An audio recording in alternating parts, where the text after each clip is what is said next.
The cold air wrapped around Harlem as Ava and Malik stood side by side, watching the last shovelful of dirt cover their parents' grave. The siblings, once close, had become bitter rivals over the years. Their parents' wealth, a product of years of successful real estate investments, was supposed to be theirs. But when the will was read, a name neither of them had heard before appeared: Isaiah Carter, a sibling they had never known existed. Ava slammed the papers onto the lawyer's desk. "Who the hell is Isaiah Carter?" The lawyer, an older white-haired man with tired eyes, adjusted his glasses. "Your parents had another son. They left everything to him." Malik's face darkened. "This has to be a mistake. They would never do this to us." But the documents were clear. Their parents had not only acknowledged Isaiah, they had chosen him over them. Isaiah Carter stood outside a Harlem coffee shop, nervously adjusting the cuffs of his brown leather jacket. He had barely processed the news that he had biological siblings, let alone that he was now the heir to their parents' fortune. The door swung open aggressively, and Ava and Malik stepped inside, both radiating barely restrained fury. Isaiah took a slow breath. "I guess we should talk." Ava wasted no time. "Talk? You swoop in out of nowhere and take everything that belongs to us, and you want to talk?"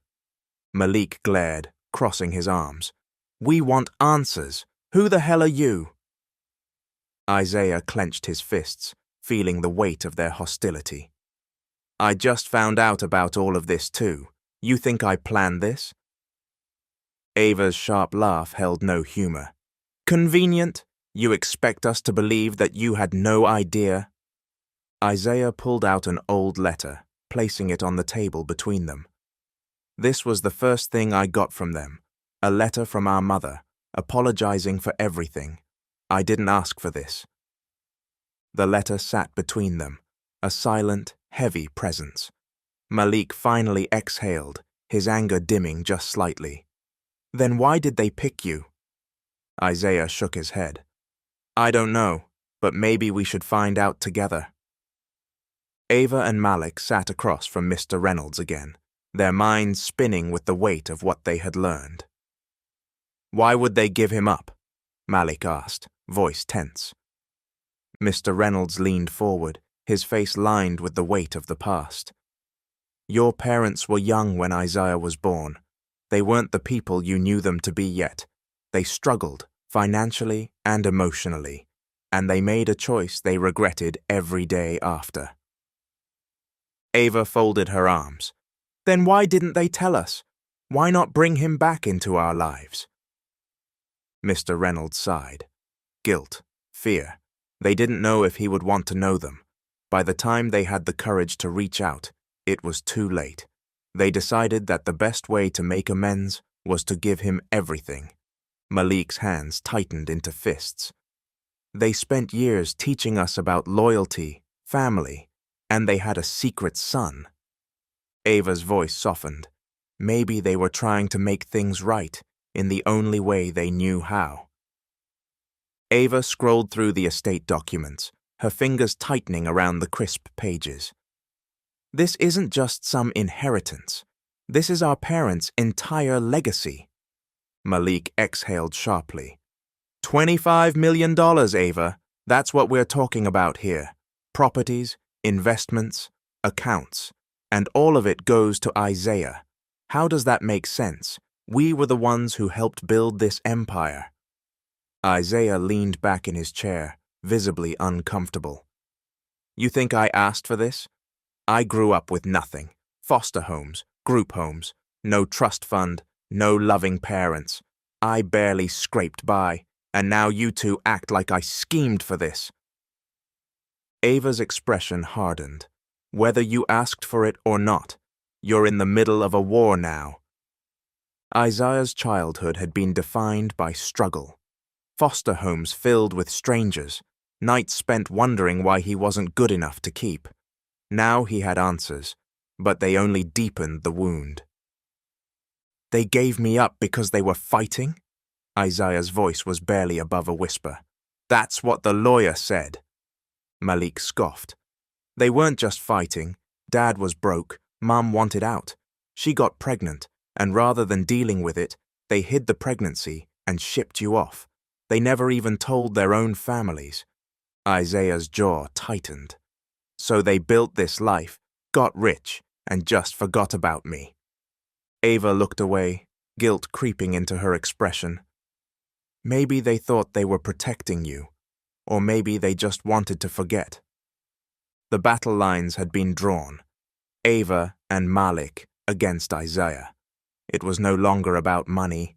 It was about what was fair. You think you deserve all of this? Ava challenged. What about us? We put in the work. We sacrificed. Isaiah's voice was steady. You had them. I didn't. You had love, security. I had survival. So maybe for once something went my way. Malik slammed his fist on the desk. Then fight for it, because we're not going to roll over and let you take everything. Isaiah met his gaze, unflinching. I've been fighting my whole life. You don't scare me. Ava paced the living room, her thoughts racing. There has to be a way to contest this. There has to be a loophole. Malik tapped his fingers on the kitchen counter. There's always a way. Fraud, coercion, mental incompetence, something. If we can prove our parents weren't in their right minds when they wrote this will, we might have a shot. Isaiah shook his head. You really think they were forced into this?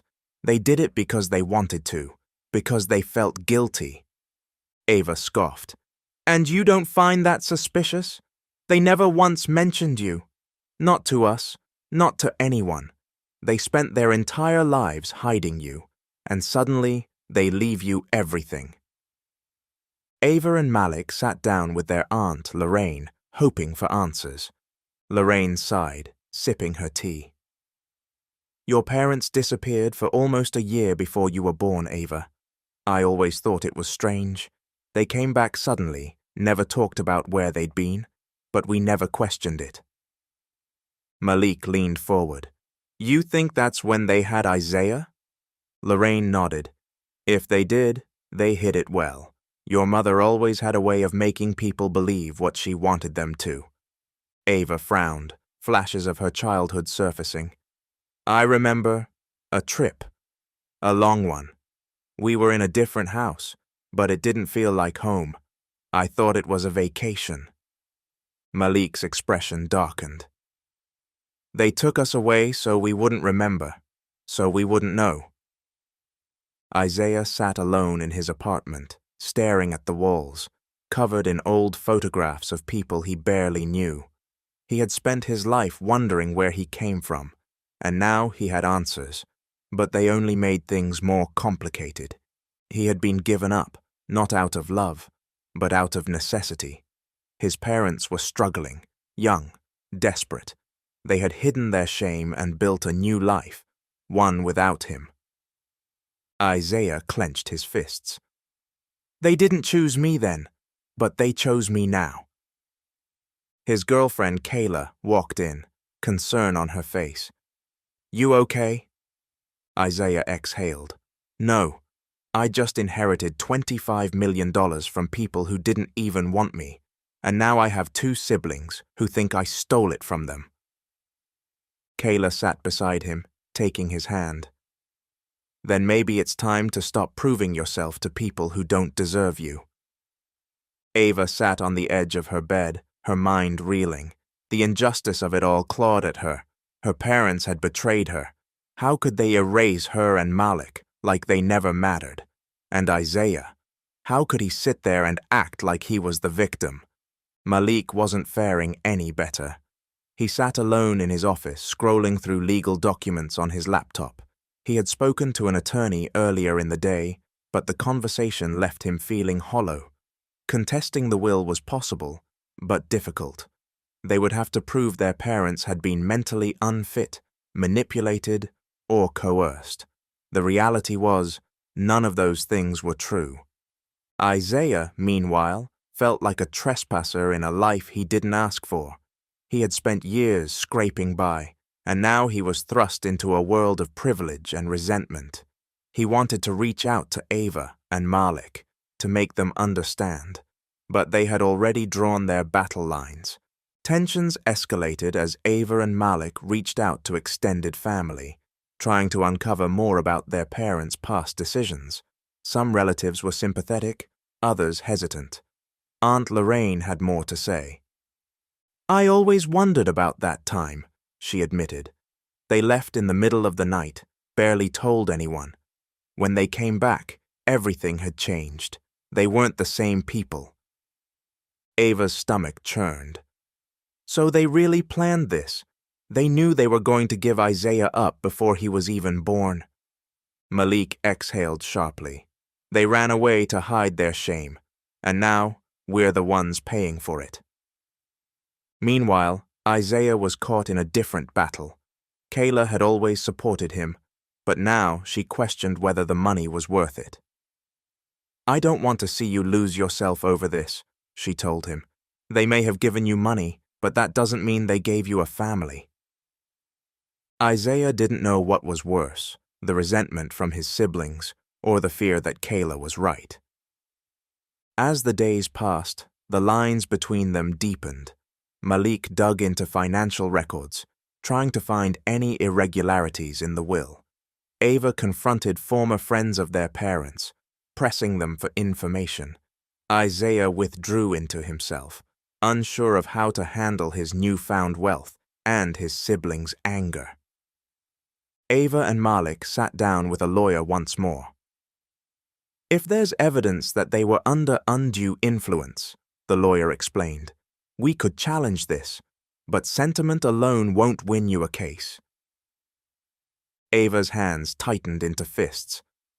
"So we just let him take everything?" Meanwhile, Isaiah found himself staring at his bank account. He had never had more than a few $100s to his name, and now there were millions. It felt foreign, unreal, and in the back of his mind, the truth gnawed at him. His parents had abandoned him, only to leave him everything out of guilt. Ava had always prided herself on control, but she was losing her grip. She lashed out at her boyfriend Daniel, unable to hold back her frustration. "You think this doesn't affect me? This is my life being erased." Daniel sighed, rubbing his temples. "I know you're upset, Ava, but you're letting it consume you. Is it really about the money? Or is it about the betrayal?" Meanwhile, Malik's wife, Tasha, had her own concerns. "You need to be careful," she warned him. "Obsessing over this could cost you everything."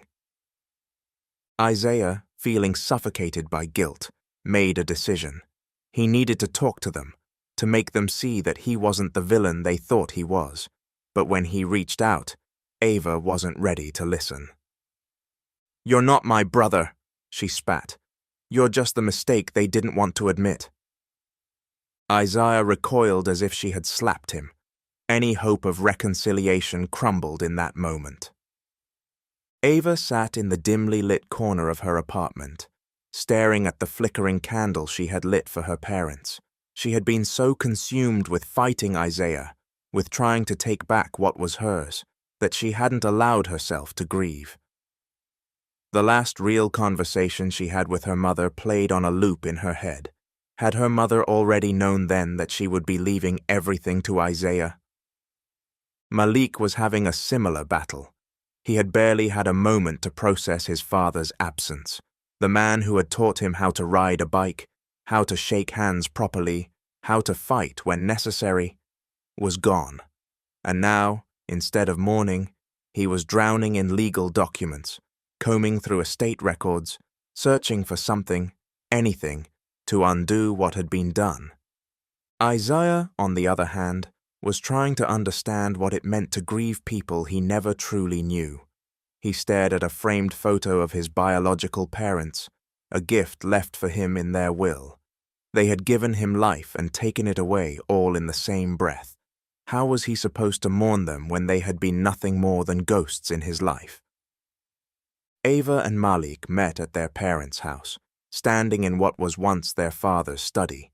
The place felt different now, colder, emptier. "I don't even know what we're fighting for anymore," Malik admitted. "The money? The house? Or is it just that we can't accept that they chose him?" Ava exhaled, crossing her arms. "I think it's all of it. I hate that they didn't trust us enough to tell us. I hate that they made this choice, and I hate that I don't know how to let it go." Malik rubbed his temple. "Have you even grieved yet? Like really grieved? Because I haven't, and every time I try, all I feel is anger." Isaiah, standing in the doorway, cleared his throat. "I don't know if you'll ever forgive them, but I don't want to be your enemy. I didn't ask for this." Ava's gaze hardened. "But you took it." Isaiah met with his attorney, contemplating giving it all up. He had never cared about the money, but he cared about the idea of family. What was the point of winning if he was left with nothing but enemies? "If I renounce the inheritance," Isaiah asked his lawyer, "can I give it to them?" His lawyer shook his head. "The will is ironclad. If you renounce it, the money goes to charity, not your siblings." Isaiah felt trapped. He couldn't undo the past, and he couldn't change his parents' final decision. Meanwhile, Ava and Malik's significant others were growing exhausted. Daniel confronted Ava in their kitchen. "This is breaking you," he said softly. "You're consumed by anger. Your parents are gone, Ava. You can't change what they did." Tasha had a similar conversation with Malik. "I love you," she told him, "but I don't know how much longer I can watch you destroy yourself over this." Malik sat on his couch, flipping through old family photo albums. He hadn't touched them in years. He paused on a picture of himself and Ava as children, standing in front of their parents on what he now knew was a carefully planned trip to hide their mother's pregnancy. Ava, meanwhile, called Lorraine again. "You told us they left for almost a year. Do you remember anything else?" Lorraine hesitated. "Your mother was different when they came back. She seemed more determined, like she had something to prove. And your father, he never talked about that year. Not once." Ava swallowed hard. They were already planning to give him up before he was born. Isaiah showed up at Malik's doorstep. "I'm tired of fighting," he admitted. "I can't give you the money, but I can give you the truth." Malik, reluctant but curious, let him in. They sat in silence before Isaiah pulled out a letter. "Mom wrote this to me before she died. You should read it."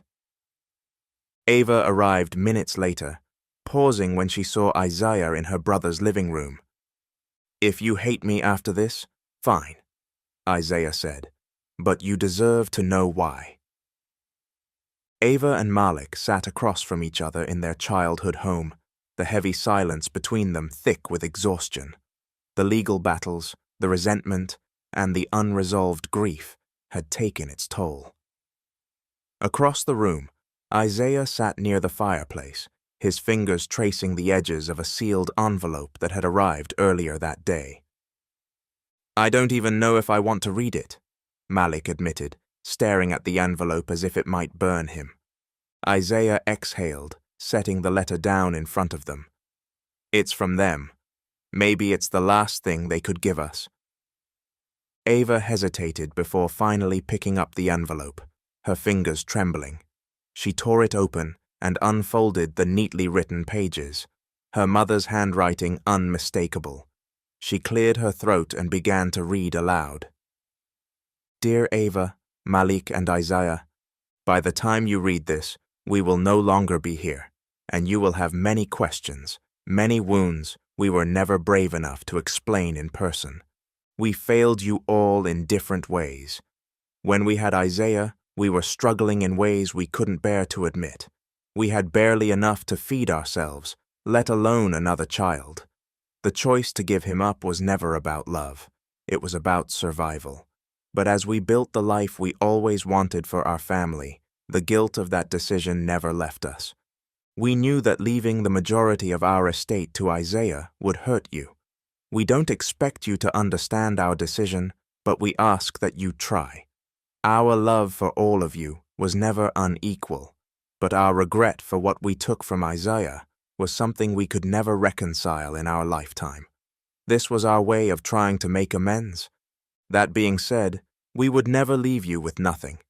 Enclosed are provisions for both of you, the family home and enough financial security to ensure that you can continue the lives you have built. We hope that in time, the three of you will see that what we left behind was not about money. It was about repairing a family we broke apart. We love you more than words can say, Mom and Dad. Ava's voice broke as she finished reading. The room remained silent for a moment before Malik wiped a hand down his face, exhaling shakily. They really thought this was the only way to fix it. Isaiah nodded, his throat tight. I don't want this to be the thing that defines us. I want to know you both, if you'll let me.